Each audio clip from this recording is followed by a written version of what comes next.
যোগদান করবে। প্রিয় শিক্ষার্থীরা, এই সিস্টেমটা আল্লাহ সুবহানাহু ওয়া তাআলা আমাদের দিয়েছে। দেখো, আগের থেকে এটা প্রাকৃতিক নিয়ম। আমরা দুনিয়ার জীবনে আল্লাহ সুবহানাহু ওয়া তাআলা সৃষ্টি করেছেন, দুনিয়ায় প্রেরণ করেছেন। আমাদের যেমন তোমরা ক্লাস 4 থেকে 5 উঠলে, 5 থেকে 6 এ উঠছো, তেমনি ভাবে এই দুনিয়ার জীবন শেষ করে আমাদের কোথায় যাওয়া লাগবে?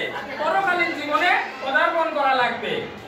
প্রিয় শিক্ষার্থীরা, তোমরা যেমন ক্লাস 5 এ যে পড়াশোনা করলে, হার্ড ওয়ার্ক করলে, দিয়ে পরীক্ষা দিলে, ভালো রেজাল্ট হলো, এটা যেমন পুরস্কার, আল্লাহ সুবহানাহু ওয়া তাআলা আমাদেরকে বলে দিচ্ছেন, কুল্লু নাফসিন যায়িকাতুল মউত, হে মানবকুল, তোমাদের প্রত্যেককে মৃত্যুবরণ করতে হবে। আর কি করতে হবে?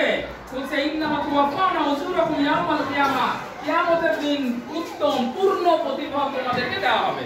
এখানে যেমন 1 বছর পড়াশোনা করলে পরে তোমার একটা রেজাল্ট দেওয়া হবে, ঠিক তেমনি ভাবে আল্লাহ সুবহানাহু ওয়া তাআলা জানিয়ে দিলেন যে তোমাদের সৃষ্টি করেছি, এই দুনিয়ায় ছেড়ে দিয়েছি, এই দুনিয়া থেকে তোমার পরকালীন জীবনে যাওয়া লাগবে, সেখানে তোমার আবার পূর্ণ প্রতিফল দেওয়া হবে। সেই প্রতিফলটা কি প্রিয় শিক্ষার্থীরা? যে রব আমাকে সৃষ্টি করেছেন সেই রব, আমি কারো জুতা মানে লাঠি দিয়ে ফেলাই দিলাম, কেউ দেখলো না, আমার রব দেখেন কি দেখেন না? কাঁধে ফেরেশতা আছে, লেখেন কি লেখেন না?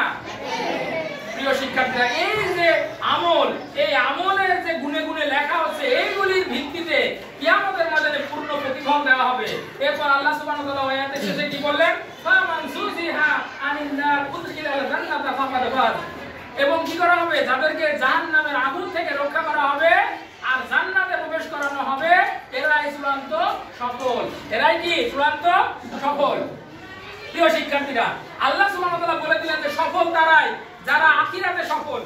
আমরা ধরে নিয়েছি যে যে ডাক্তার হলো, যে ইঞ্জিনিয়ার হলো, এই সফল। আসলে কি এটাই সফল?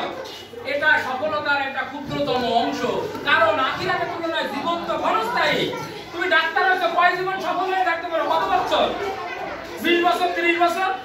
কিন্তু আখিরাতে যদি তুমি বিফল হয়ে যাও, ব্যর্থ হয়ে যাও, অনন্তকালের জন্য তোমার কি হয়ে যাচ্ছে? ব্যর্থ হয়ে যাচ্ছ। তাই প্রিয় শিক্ষার্থীরা, দুনিয়াতে যেমন তুমি হার্ড ওয়ার্ক করছো, পড়াশোনা করছো, কত প্রিপারেশন নিচ্ছ, এর বিনিময়ে তুমি ভালো রেজাল্ট করছো।